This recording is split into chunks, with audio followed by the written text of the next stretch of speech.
Hi, this is my first attempt at film analysis. First, I'll just give you a little bit of background about why I'm giving this a shot. About 2 years ago, I watched the documentary Room 237.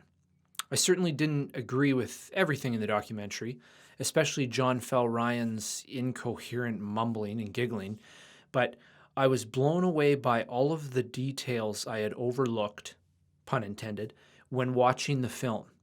I'd always known The Shining was a unique movie.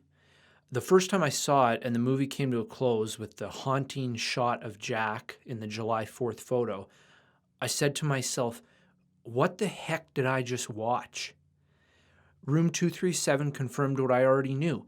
Sometimes directors don't tell you the entire story. They leave clues for you to piece things together for yourself. After that, I began doing some research on some of my other favorite films and found that there was an entire community of people online who were analyzing and discussing films. Since then, I've been watching movies from a totally different perspective. One of the things I really enjoy about movies is their versatility. Films can be viewed strictly for their entertainment value, but they can also force the audience to think critically and draw their own conclusions based on what they've seen. So I thought I'd start out with a film that I feel is underrated and underappreciated, M. Night Shyamalan's The Village. Now, there are a few reasons that I feel this film was not well received. First, it came on the heels of what are arguably Shyamalan's three biggest hits, The Sixth Sense, Unbreakable, and Signs. Audiences' expectations were sky high, and rightfully so. They had also come to expect the patented Shyamalan twist. Malcolm Crowe is dead, Elijah Price is the villain, and the aliens are actually demons. So he had sort of typecast himself as a director. Also, the film was marketed as a thriller or horror. If you don't believe me, watch the movie and then watch the trailer. They look like two completely different stories. So when The Village came along with its abundance of shy, reserved characters, a rather obvious plot twist, and very few thrills, audiences and critics were naturally disappointed. Now, I'm a firm believer that what makes a movie good is whether or not it accomplishes what it sets out to do. So, does a comedy make you laugh? Does a thriller make you jump out of your seat? Does a drama make you emotional? I think The Village is an excellent film because it isn't a horror slash thriller and it's not about the big twist. It's a love story. And it's not just a romance, but a story about how people react to love. I might be a little bit biased due to my celebrity crush on Bryce Dallas Howard, but I also feel that all of the actors give strong performances. I know a lot of people have theories about The Village being an allegory for 9/11, and I think there's some merit to that, but that's not what I'm going to examine here.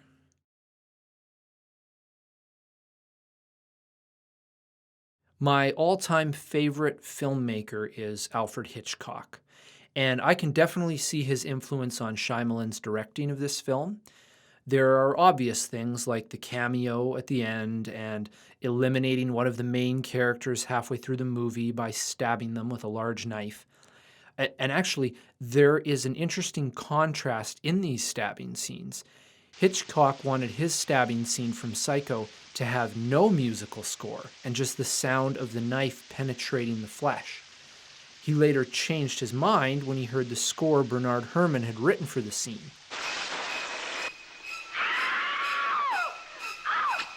Conversely, Shyamalan originally had the stabbing sound as part of the scene, but omitted it in order to give the film a PG-13 rating.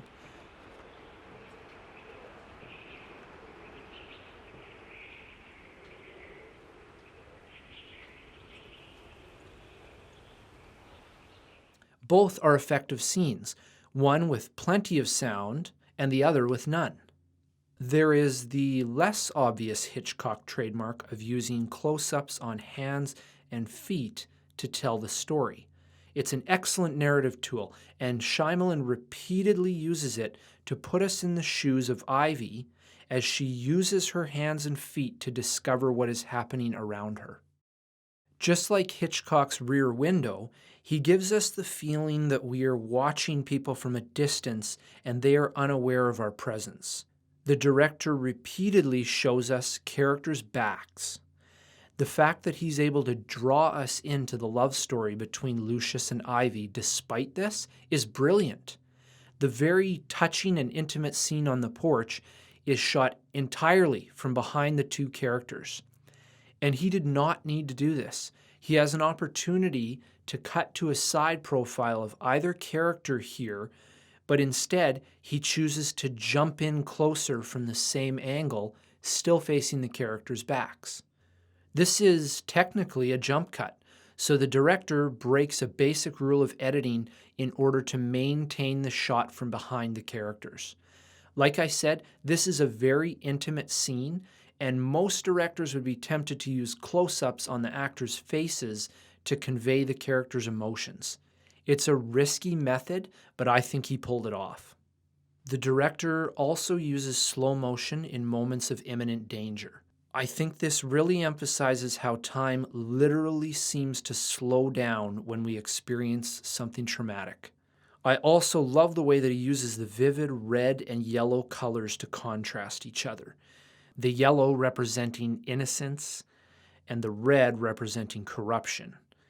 And he effectively frames these colors together within a shot to foreshadow an upcoming confrontation between the two.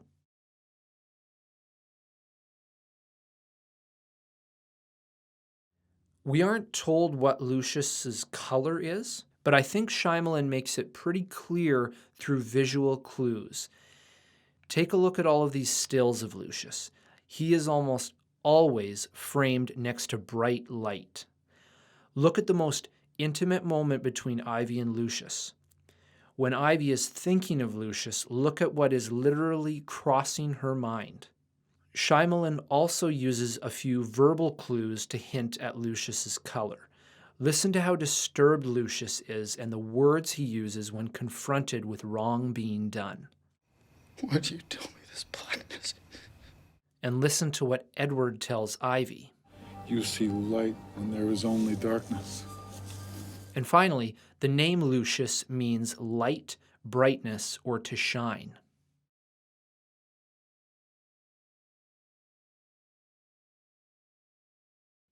The main thing that really caught my eye when rewatching The Village a little while ago was the shots of empty chairs.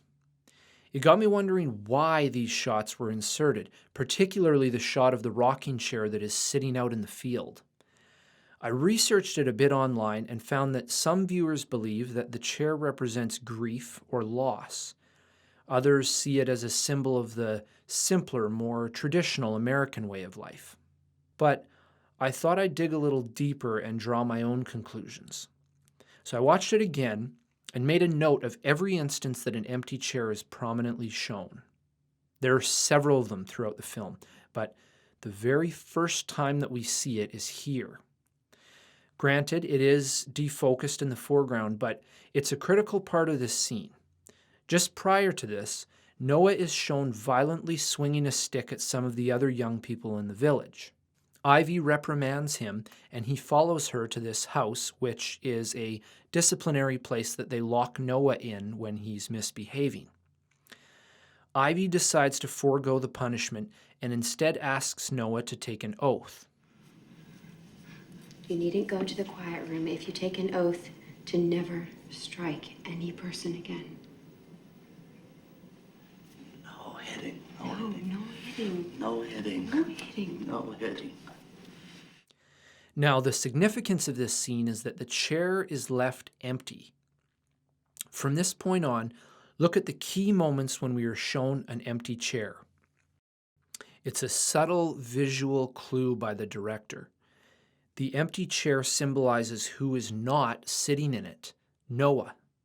Whenever the village is attacked or tormented by Noah, the director shows us the empty chair. You could literally insert Noah in these shots in place of the chair, and it would be painfully obvious that he is the antagonist in the village. He also uses the chair as a foreshadowing tool. Listen to what Ivy says after her and Noah strike the deal. What shall we do with our stolen time? This is hinting that Noah's violent behavior will continue, and he will wind up in that chair again, just not now. Ivy is simply delaying the inevitable. After Noah is killed, the field is shown again, but now the chair is gone. So this brings me to what I think is the underlying theme of the film. I think what Shyamalan is trying to illustrate in the movie is that we can't run away and hide from the evil of the world or the consequences and pain that come with it. No matter how hard we may try and lock evil out or in, it will find us because the potential for evil is within all of us. We will eventually be forced to deal with this reality of life. There's no escape! Going back to the colors, we see both the red and yellow cloaks mirrored in the stream. I think this further supports the idea that we all have both the red and yellow within us. It's a matter of which one we choose. The elders believe that by creating this secluded village and locking away their past, they can sort of recreate the Garden of Eden. Don't let them in. They attempt to run away from the monsters of the world. They teach their children that evil is out there, and they lock up their memories of it in here. Rather than dealing with the brutal truth, they attempt to lock it in and out of their world. This is clear in how they deal with Noah's behavior. Rather than deal with his violent nature, they simply lock him away in a box. And when the evil comes from outside, they have taught the children to lock the evil out to protect themselves. I like the way that the director draws out the characters' good and bad choices. And she is led by love. The world moves for love. It kneels before it in awe. He confronts each of them with love. Noah loves Ivy, but he chooses to respond with anger and jealousy when he learns about her engagement to Lucius. Kitty loves Lucius, but she chooses to give Ivy her blessing, despite the pain it causes her. Edward loves Alice, and so he risks the world he has built in order to save her son. Ivy loves Lucius and risks her life to save him. And Lucius shows his love for Ivy by standing watch outside her home despite the imminent danger. So that's my take on the film. I'm very interested to hear what others have to say about this movie, so feel free to leave comments below. And don't forget to subscribe. Thanks for watching.